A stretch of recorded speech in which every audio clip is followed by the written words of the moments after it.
우리가 일상을 살아가는 동안에 우리가 참 기뻐할 만한 일, 또 우리를 기쁘게 만드는 일들이 참 많고 다양합니다. 특별히 저는 이런 기쁨을 얘기를 할 때마다 우리 교회 어른들 손주를 볼 때, 또 손주를 얘기하실 때 그 모습이 언제나 먼저 떠오릅니다. 손주를 보면 그냥 아무 조건도 없고 이유도 없고 그냥 보면 기뻐합니다. 그렇게 무뚝뚝하던 분도 손주 얘기만 하면 입꼬리가 싹 올라갑니다. 참 기쁘게 만드는 것이 틀림이 없습니다. 또 우리가 살아가는 동안에 어떤 목표를 달성했을 때, 또 아주 어렵다고 말하는 그 투자에 성공을 해서 큰 이익을 얻었을 때도 우리는 분명히 기쁩니다.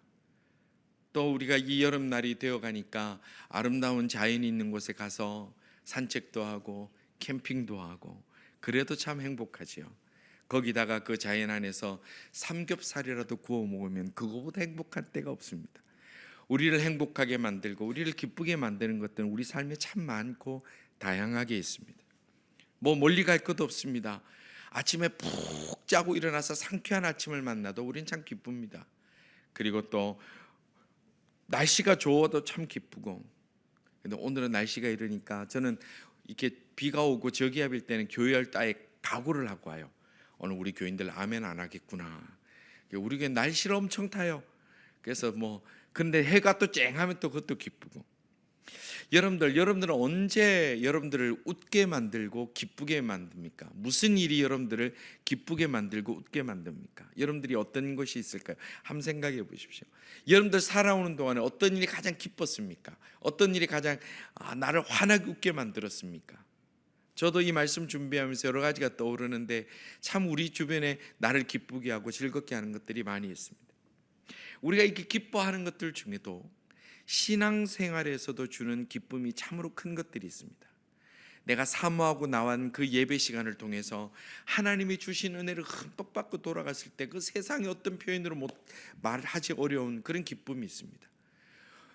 오랜 기도를 주님 앞에 드렸는데 어느 날 그 응답이 내 눈앞에 다가왔을 때 그 기쁜 것은 참 어떻게 표현도 어렵습니다. 우리가 말씀을 공부하다가 이게 무슨 말씀인지 모르다가 그 말씀이 탁 나의 삶에 적응이 될 때 그 가슴 속에 뜨거워지는 그 기쁨도 큽니다. 주일날 와서 찬양하면서 하나님 앞에 뜨겁게 찬양하는 그 찬양의 기쁨도 큽니다. 우리가 신앙생활하는 동안에 누리는 기쁨도 참으로 큽니다. 오늘 우리가 읽은 본문은 성령의 9가지 열매에 대해서 우리가 묵상하고 있는 이 본문인데, 오늘 우리 함께 묵상할 제목이 두 번째 성령의 열매인 희락에 대한 것입니다. 희락이라는 것을 원어에 보면 카라 이렇게 하는데, 이 카라라는 단어는 즐거움, 기쁨, 만족감, 이 단어가 다 포함되어 있기 때문에 우리가 말하는 기쁨으로 우리가 이해를 해도 무방합니다. 오늘 우리가 성령께서 우리에게 주신 은혜 중에, 성령께서 내 속에 찾아오셔서 내 마음에 일어나는 열매 중에 중요한 그 열매가 뭐냐 하면 기쁨이 있다, 그렇게 말씀하시는 겁니다. 그런데 우리가 마음에 기쁨이 있고 즐거움이 있다 하더라도 우리가 앞서 봤던 그 세상에 주는 기쁨, 어떤 투자에서 얻는 기쁨, 내가 성취한 기쁨, 이런 기쁨들도 있지만 신앙적으로 얻는 기쁨, 성령께서 내게 찾아오셔서 성령이 내 속에 역사하셔서 내 속에서 열매 맺는 그 기쁨에는 이 또한 큰 차이가 있습니다. 세상의 기쁨은 철저하게 환경에서 출발합니다. 환경이 갖춰져야 그 기쁨이 비로소 세상의 기쁨을 갖출 수 있습니다. 그렇기 때문에 만약에 내가 어떤 목표를 정했는데 그 목표에서 실패하면 기뻐하기 어렵습니다. 내가 어떤 투자에 큰 손실을 봤을 때는 아주 비통해집니다. 몸이 아프면 세상 다 미워 보입니다. 세상이 다 아파 보입니다. 그리고 오늘처럼 날씨가 나쁘면 아멘도 안 나옵니다. 희한하지요? 그래서 이 세상에서 주는 기쁨, 세상에 대한 기대는 환경이 절대적인 영향을 끼칩니다. 또한 세상에서 주는 기쁨에는 어떤 한계가 있느냐면 유통기한이 있습니다. 계속해서 기뻐해질 수 있는 것이 아니라 아무리 어려운 목표를 달성하고 투자해서 큰 이익을 얻고 몸이 건강하고 날씨가 쨍쨍 좋아도 시간이 지나면 지날수록 그 기쁨은 점점 사라지게 돼 있어요. 여러분들 처음 좋은 차를 샀다고 칩시다. 좋은 차를 사면 자다가도 일어나서 그 차 잘 있는가 한번 보러 나가는 경우도 있어요. 그리고 좋은 차를 타고 하면 타고 가다가 막 옆에 누가 좀 안 봐주나 싶기도 해요. 그런데 조금 지나면 어떻게 됩니까? 쇼핑 후에 내 차 어디 있는지 그거 찾지도 못해요. 여러분 그렇게 하셨잖아요. 그렇게 애지중지하던 그 차 나중에는 파킹장이 어디 있는지 못 찾아가 여기 다니고 저기 다니고.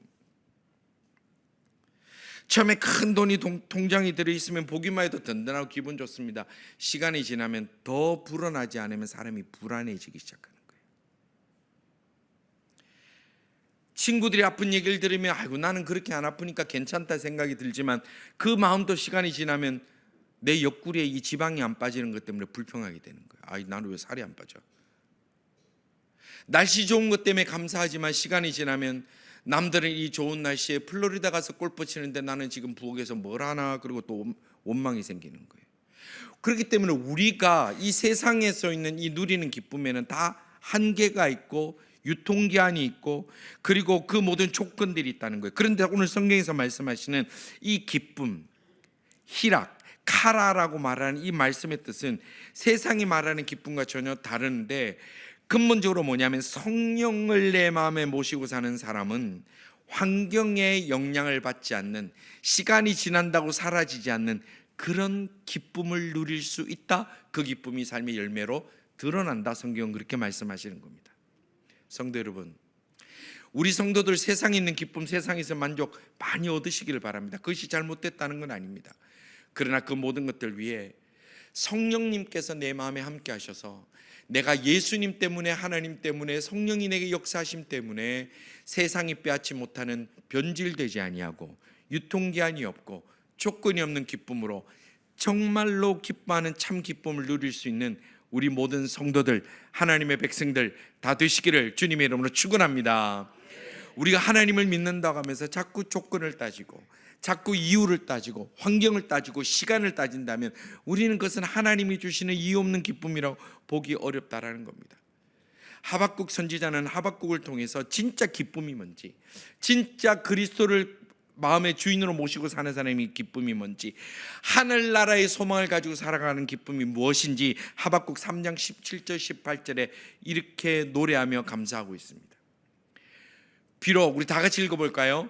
비록 무화과 나무가 무성하지 못하며 포도나무에 열매가 없으며 감람나무에 소출이 없으며 밭에 먹을 것이 없으며 우리의 양이 없으며 외양간에 소가 없을지라도 나는 여호와로 말미암아 즐거워하며 나의 구원의 하나님으로 말미암아 기뻐하리로다. 아멘. 자, 보십시오. 무화과나무가 무성하지도 못하고 포도나무에 열매도 없고 감람나무에 소출도 없고 밭에 먹을 것도 없고 우리의 양도 없고 외양간에 소도 없다. 이거를 한마디로 뭐라 얘기를 합니까? 쫄딱 망했다, 이렇게 표현합니다. 이거는 채식도 못하고 육식도 못하고 뭐 열매를 따서 이거는 뭐 수렵 생활도 못하는 거예요. 아무것도 없는 거예요. 아무것도 없는 거예요. 이거는 망해도 아주 쫄딱 망했다. 자, 그런데 그럼에도 불구하고 이 하박국 선지자가 뭐라고 얘기를 합니까? 나는, 우리 다 같이 한번 읽어볼까요? 나는 여호와로 말미암아 즐거워하며 나의 구원의 하나님으로 말미암아 기뻐하리로다. 아멘. 오늘 우리에게 상실이 있고 절망이 있고 외양간에 소가 보이지 않고 양이 보이지 않고 밭에 소산이 없는 그 아픔과 슬픔 가운데 있는 성도들에게 여호와 하나님으로 말미암아 즐거워할 수 있는 기쁨이 오늘 성령님을 통해서 풍성하게 누릴 수 있기를 주님의 이름으로 축원합니다. 세상의 조건이 아니라 이 하박국 선지자가 노래하는 것은 이 성령의 열매가 아니면 맺을 수 없는 이 기쁨, 이 감사함이 그에게 있더라는 거예요. 성령의 열매가 아니면 여기서 감사할 수 있는 것은 정신 나간 거죠. 정신 나간 거죠.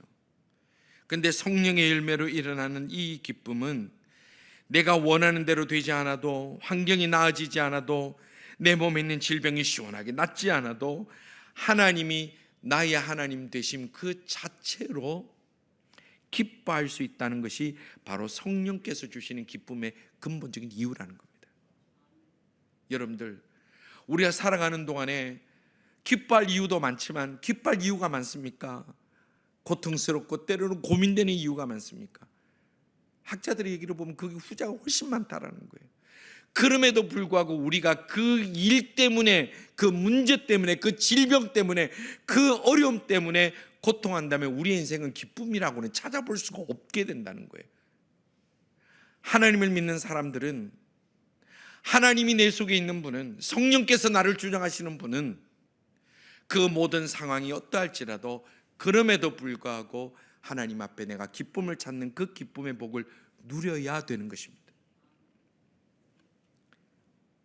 성도 여러분, 하나님께서 나의 하나님 되심으로 모든 환경을 넘어설 수 있는 그런 기쁨이 오늘 이 시간에 하늘로부터 부어지기를 주님의 이름으로 축원합니다. 환경이 좋아서 기뻐하는 거 인간이면 누구나 다 할 수 있죠. 뭐 승승장구하고 돈 잘 벌고 뭐 하는 일마다 다 성공하고 다 사람들이 대단하다 얘기하는 거, 그 상황에서 기뻐하는 거, 그거 어려운 거 하나도 아닙니다. 그런데 그런 기쁨은 그러한 환경이 변하면 순식간에 사라져 버린다는 거예요. 세상이 주는 기쁨은 그 상황이 조금만 변하면 싹 사라집니다.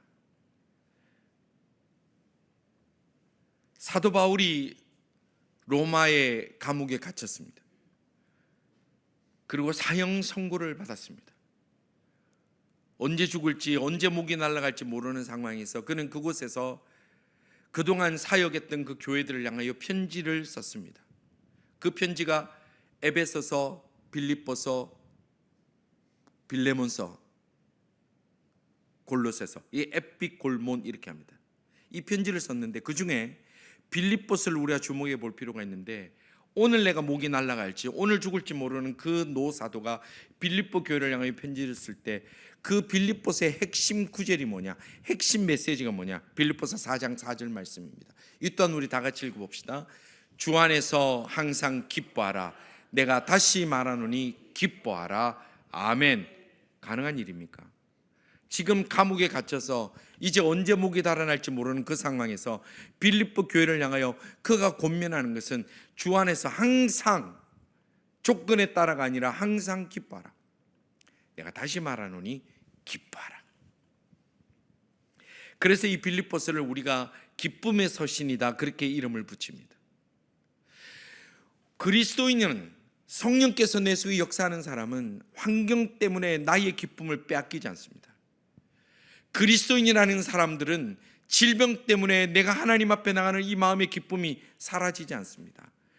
그리스도인이라는 사람들은 내 삶의 마지막 순간이 다가올지라도 머리를 굴리는 자가 아니라 무릎을 꿇는 자가 그리스도인이라는 겁니다. 사도 바울이 처형될 날이 다가오기 때문에 정신줄을 놓아서 기뻐하는 게 아닙니다. 목이 잘려 죽는 그날이 다가올지라도 그 어떤 환경도 자신에게 주어진 성령께서 주시는 그 기쁨을 빼앗지 못하기 때문에 기뻐하라, 그렇게 얘기할 수 있는 겁니다.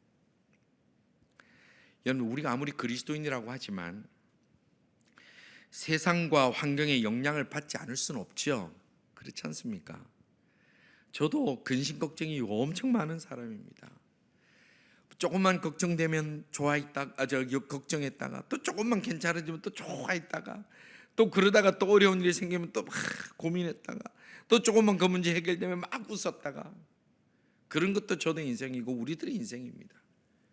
그런 것들이 계속해서 반복됩니다.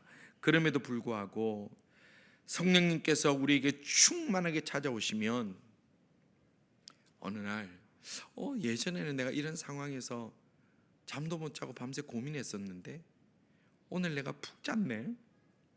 그전에는 내가 이 문제 때문에 숨이 안 쉬어져서 고통스러웠는데 지금 내 입에서 찬송이 나오네. 예전에는 이 문제 때문에 주여 제가 차라리 죽는 게 낫겠나이다라고 기도했었는데 내가 여전히 꿈을 꾸네. 그런 변화를 체험하게 될 때에 우리의 가슴 속에 성령의 열매가 아름답게 맺혀져 가는 순간인 줄 믿으시고, 그 아름다운 순간 성령의 열매를 맛볼 수 있는 우리 모든 성도님들, 특별히 어려움과 눈물과 질병과 힘든 여정 가운데 걸어가고 있는 우리 모든 성도들에게 이런 귀한 하나님의 축복이, 성령의 열매가 가득 맺혀지기를 주님의 이름으로 축원합니다. 정말로 복받은 사람은 세상 사람 다 울 때에 하늘 바라보며 웃을 수 있는 사람이 제일 복받은 사람입니다. 가장 능력 있는 사람은 모든 힘을 가진 자가 아니라 힘이 없을 때도 모든 것을 가진 하나님을 붙들고 가는 사람이, 그 사람이 가장 힘이 있는 사람입니다. 그렇게 되기 위해서는 우리는 어떻게 해야 될까요? 우리는 어떻게 하면 이렇게 될 수 있을까요? 노력하고 막 마음을 그래 바꾸면 될까요?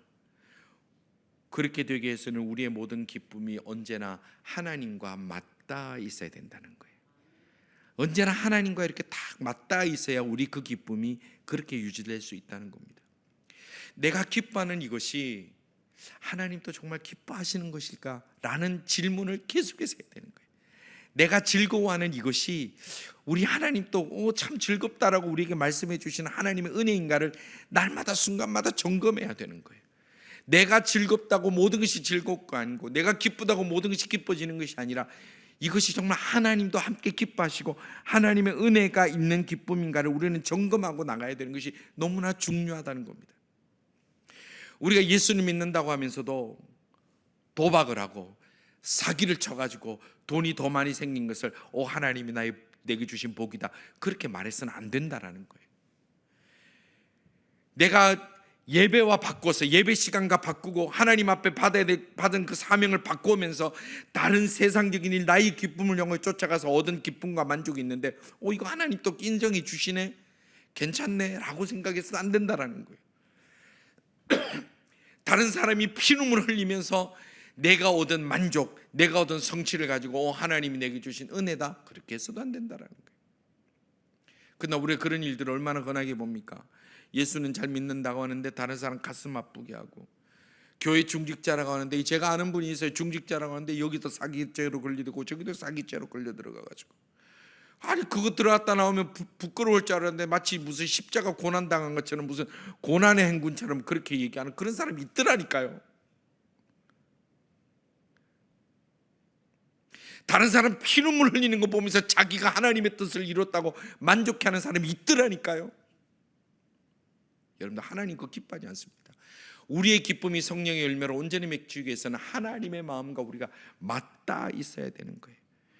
하나님의 사람이라면 자신이 하나님의 그 아들 독생자 예수님의 십자가에 피 흘려 주신 그 은혜로 구원받은 사실을 기쁘게 인정하고, 그래서 하나님께서 기뻐하지 않는 것이 분명하다면, 내가 예배를 좀 무시하고 예배와 바꿔먹은, 옛날에 엄마 예쁜 구두 엿장소면 바꿔먹은 것처럼 뭐가 소중한지도 모르고 그거 바꿔가지고 얻은 작은 달콤한 엿을 손에 쥐고 있다면,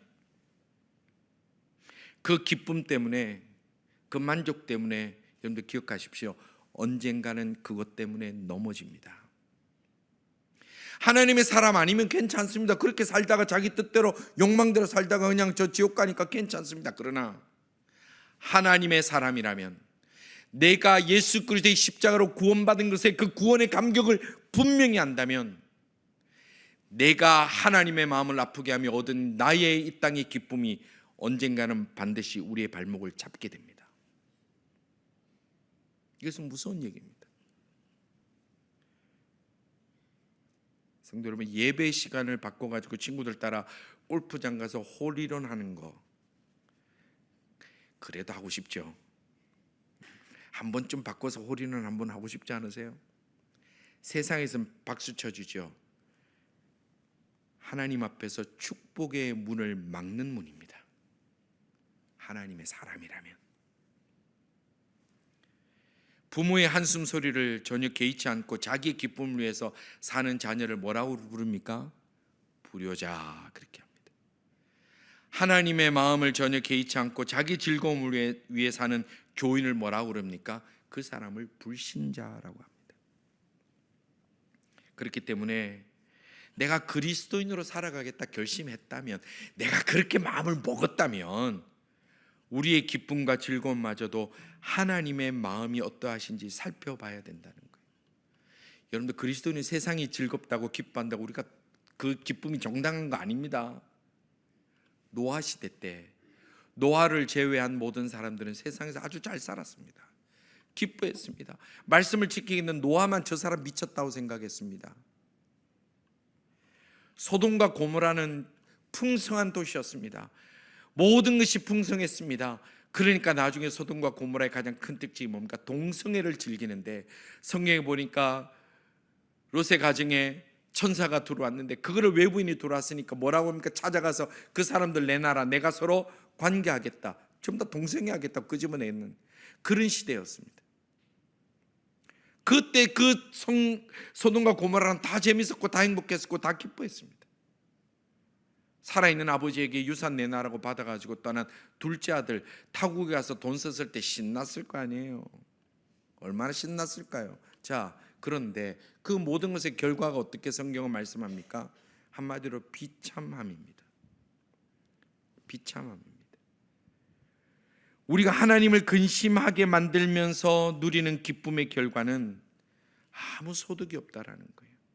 그래서 우리의 기쁨은 언제나 하나님과 맞닿아 있어야 된다는 겁니다.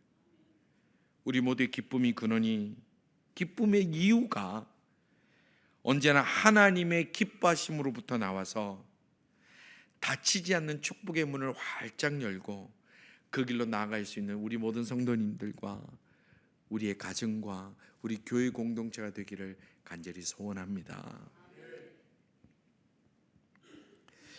우리가 이 땅을 사는 동안에 근심과 걱정과 염려와 불안이 없이 살아갈 수는 없습니다. 이건 끊이지 않습니다. 그건 모든 인생이 다 똑같습니다. 그래서 사도 바울은 고린도 교회를 향해서 이런 근심과 걱정과 염려가 많은 이 땅의 삶 속에서 그리스도인의 기쁨이 무엇인가를 짧게 정리를 해주고 있습니다. 고린도후서 6장 10절 말씀입니다. 우리 다 같이 말씀 읽을까요? 고린도후서 6장 10절입니다. 근심하는 자 같으나 항상 기뻐하고 가난한 자 같으나 많은 사람을 부유하게 하고 아무것도 없는 자 같으나 모든 것을 가진 자로다. 아멘. 바로 이 사람이 우리 성도님들 다 될 수 있기를 주님의 이름으로 축원합니다. 근심하는 자 같으나, 누가 봐도 저 사람 근심거리가 있어요. 누가 봐도 저 사람에게 상처가 있어요. 누가 봐도 저 사람 눈물이 마르지 않을 것 같아요. 그러나 항상 기뻐할 수 있는 사람이 하나님의 사람이라는 겁니다.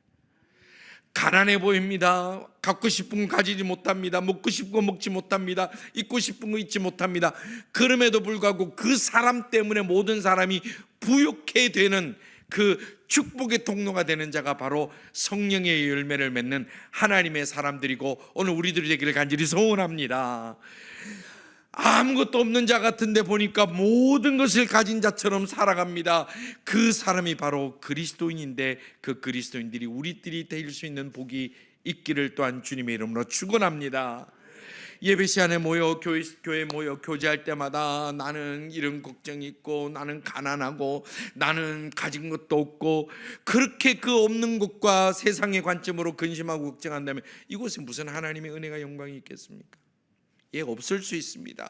예, 가난할 수 있습니다. 고통받을 수 있습니다. 상실될 수 있습니다. 우리도 많이 경험했지 않습니까? 그 가운데 그 고통과 상실 때문에 우리가 무너져야 되겠습니까? 아니면 그 가운데도 주님 주시는 기쁨으로 다시 일어날 수 있는 힘을 누려야 되겠습니까?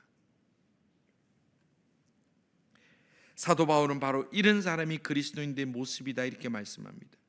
비록 근심과 걱정이 찾아와도 그 어떤 환경에서도 빼앗을 수 없는 기쁨으로 가슴이 충만한 그리스도인들. 바울과 실라가 매를 맞고 감옥에 갇혔습니다. 그들이 한 게 뭐지요? 찬송했습니다. 매를 맞고 감옥에 갇혔는데 찬송했습니다. 그래서 시편 4편 7절의 기자는 마귀도 세상도 우리의 기쁨을 뺏어가지 못한다 그랬어요. 마귀도 세상도 오늘 우리 성도들의 기쁨을 뺏어가지 못하는 성령의 열매로 인하여 누리는 하나님의 기쁨이 우리 가운데 다 있기를 주님의 이름으로 축원합니다.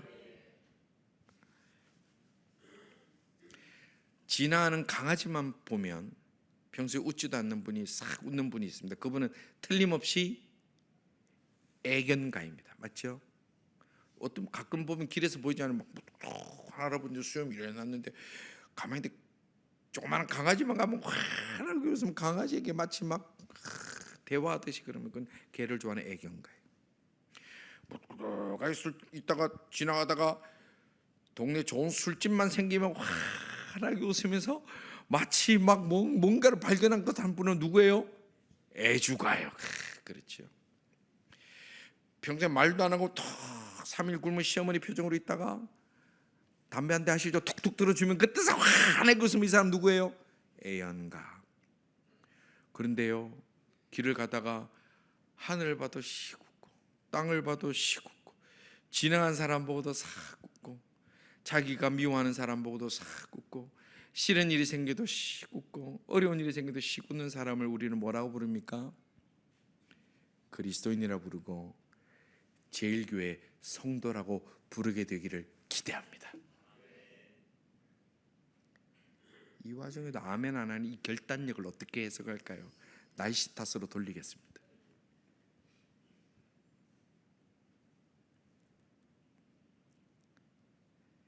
예수쟁이는 넘어지지 않는 사람이 아닙니다. 예수쟁이는 실패하지 않는 사람이 아닙니다. 예수쟁이는 전혀 어려움이 생기지 않는 사람이 아닙니다. 진짜 예수쟁이는 넘어졌을 때, 실패했을 때, 세상이 다 우는 그때에 옷 툴툴 틀면서 일어나서 시굽고 가야 될 길을 계속해서 걸어가는 사람이 진짜 예수쟁이입니다. 오늘 내가 넘어져 있는 자리에 누워 있을 수 있습니다. 이 문제 어떻게 할까? 숨이 안 쉬지는 일도 있는 분들도 있습니다. 넘어진 그 자리에 또 넘어져서 이제는 일어날 기력도 없는 이들도 있습니다. 병원을 교회보다 더 자주 왔다 갔다 하면서 목사 얼굴보다 의사 얼굴을 수십 배 더 보고 사는 사람들도 있습니다. 그럼에도 불구하고 그 자리에서 성령께서 주시는 기쁨으로 툴툴 털고 일어나서 주님이 오라 하시는 그날까지 우리 그렇게 함께 걸어갈 수 있는 우리 모두가 된다면 우리가 진짜 예수 믿는 기쁨, 성령님께서 내게 함께 하시는 그 기쁨을 누리며 살아가는 행복한 예수쟁이가 될 줄로 믿습니다. 성도 여러분, 이 세상의 그 어떤 것도 우리 속에 있는 기쁨의 열매를, 성령의 열매를 빼앗지 못하도록 매일 기쁘게 주의 길을 행함은 주의 영이 나와 함께 하심이라 그 찬양의 가사처럼 매일 기쁘게, 때로는 내 눈에 눈물이 흐를지라도 기쁨으로 그 길을 끝까지 달려갈 수 있는 우리 모든 성도들 다 될 수 있기를, 성령의 열매, 특별히 기쁨의 열매가 가득 맺히는 우리 모든 성도들 다 될 수 있기를 주님의 이름으로 축원합니다. 우리 기도 제목 함께 읽겠습니다. 다 같이 읽겠습니다. 세상이 빼앗지 못하는 성령의 열매로서의 기쁨이 저희들의 인생에 가득 열리게 하여 주옵소서. 한 번만 더 읽겠습니다. 세상이 빼앗지 못하는 성령의 열매로서 기쁨이 저희들의 인생에 가득 열리게 하여 주옵소서. 이렇게 되기를 원하십니까? 함께 기도하며 나갑시다. 하나님 앞에 기도합니다. 오 주님 아버지, 저희들이 때로는 어렵고 때로는 넘어지고 때로는 이해가 되지 않고 때로는 속상하고 때로는 눈물이 흐를지라도 아버지 하나님, 저희들 성령께서 내게 주시는 그 기쁨을 잃지 아니하고 웃으며 다시 털고 일어나 주님과 하시는 그 사명의 길을 걸어갈 수 있는 저희들 되기 원하오니 아버지 하나님이여 저희들을 긍휼을 베풀어 주옵소서. 세상이 그 어떤 환경과 그 어떤 시간의 흐름이 우리를 눈물 짓게 만들지 못하도록 아버지 하나님, 우리 한 사람 한 사람을 주님 권고하여 주시며 저희들의 영혼을 어루만져 주시며 성령이여 저희 속에 역사하여 주셔서 세상이 빼앗지 못하는 그 기쁨의 열매, 그 아름다운 열매를 가득 맺어 주님 앞에 나아가는 저희들 다 되게 하여 주옵소서. 하나님, 어떤 어려움이 있을지라도, 어떤 환경의 고통이 있을지라도, 어떤 질병이 있을지라도, 어떤 눈물이 있을지라도 아버지 하나님, 하나님을 믿는 그 믿음 때문에, 하나님의 그 존재 자체 때문에 하박국 선지자의 그 고백이 저 입에서 나오게 하여 주시며, 그래야 하나님께서 새로운 역사를 이루시며 하나님께서 고치시며 하나님께서 새롭게 이렇게 세워주시는 은혜의 손길을 체험하는 우리 모든 성도들 다 되게 하여 주옵소서. 오 주님, 주님, 저희들이 주님과 맞바꾸는 그 어떤 것이 없게 하여 주옵소서. 아버지 하나님 감사합니다. 이 세상을 돌아보면 기뻐할 것도 없고 지난날의 근심과 걱정과 아픔과 질병과 눈물만 생각하면 앞으로도 암담한 저희들이지만 하나님의 하나님 되심으로 인하여 하박국 선지자의 그 고백처럼 저희들도 기쁨의 고백을 나눌 수 있으며 성령의 열매를 맺어 그 모든 환경을 넘어서는 기쁨을 누리기를 원하는 믿음의 마음을 주신 것을 감사합니다. 하나님, 오늘 그 믿음의 기쁨의 그 열매를 맺기를 위하여 나가는 엎드린 주의 백성들에게 주여 손들어 치유하여 주시옵소서. 모든 문제가 무너지게 하여 주옵소서. 모든 난관이 다 해결되게 하여 주시고 눈에 눈물을 닦아주시며 하나님이여 그 발에 힘을 더하여 주옵소서. 무엇보다도 저희들이 하나님 앞에 받은 그 기쁨으로 저희들의 믿음이 더욱 뜨거워지기를 원하고 성령을 더욱 사랑하며 사모하며 나가기 원하오니 하늘문을 열어 주시기를 간절히 원합니다. 역사하여 주옵소서. 예수님 이름으로 기도드리옵나이다. 아멘.